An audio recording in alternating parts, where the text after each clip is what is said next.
So Habib, you just asked me if plaque can be reversed if you have atherosclerosis or significant heart disease. And that's the whole point, is the excitement of seeing these patients who are told they need angioplasty or bypass surgery, which major blockages, major obstruction in their heart, and their chest pains go away. The subsequent tests or the blockages disappear.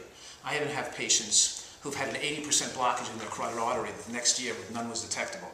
I have people who, like one of my patients, Ronnie Valentine, lost 140 pounds last year. 140 pounds in 1 year, by the way. But he had bypass surgery, and it reclogged up again, and then he had triple stents put in, 3 stents put in, with 2 weeks of chest pain again. Literally, his doctor sent him home to die. This is a guy, he's a young guy, about under the age of 60. Now, 1 year later, he's playing tennis, going to the gym. He weighs 160 pounds, not 340 pounds, whatever he weighed. You know, he lost 160 pounds. No, he lost 140 pounds this year. So he weighed over 300 pounds. In other words, one case after another that don't have these diseases anymore. Even one of my patients, John Pelakowski, came to me with blocked arteries more than 20 years ago. I think it was about 18 years ago. And now I followed him between the age of 69 to where he's in his 80s today. And not only does his heart disease melt away, but every year he followed the diet, his blood pressure got lower, his fitness improved, and his health improved. The point I'm making is it's not aging that creates high blood pressure, high cholesterol, and atherosclerotic plaque leading to heart disease.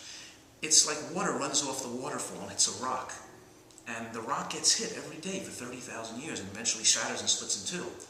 But the same way that we abuse our bodies day after day, and we constantly eat the wrong foods, and even children have atherosclerotic lesions, have fatty plaques and streaks in their heart. So with these guys, have you done like a cardio cath or whatever it's called, where you begin to look, you go back in and look at the... We go back in and we look, there's actually new tests available. There's actually something called a carotid artery IMT measurement, which is not invasive, done with ultrasound, that correlates impeccably well with the amount of atherosclerotic burden in the heart. So we can even look non-invasively at people and see that they're reversing their disease and document that. And that's one of the reasons we're wanting to do studies on this, to show people the degree of reversal that's achievable through nutritional excellence.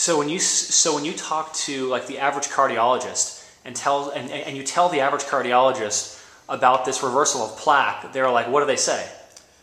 You get a variety. So some doctors are very excited by it, and some doctors trying to just think it doesn't exist. When Ronnie Valentine went back to his cardiologist, the cardiologist threw him out of the practice. You know, when John Pelakowski went back to his cardiologist, the cardiologist said, "Well, you're doing so great. Just keep listening to Dr. Fuhrman. He's doing a great job with you." And so it's very varied. You don't get any one thing. And when Ronnie went back to him, to the cardiologist that threw him out of the practice and said, "Go home and die. I'm not having anything to do with you anymore if you're doing that." He went back to him now that he's all better, and the cardiologist started showing him around to everybody and said, "You're the first person in 25 years I've ever seen reverse heart disease like that. This is unbelievable." So the cardiologist actually got excited about it. I said, "Well, of course I'm the first guy he ever saw in 25 years. I mean, he doesn't treat them, he doesn't tell them what they have to do. He just gives them drugs." That's so cool.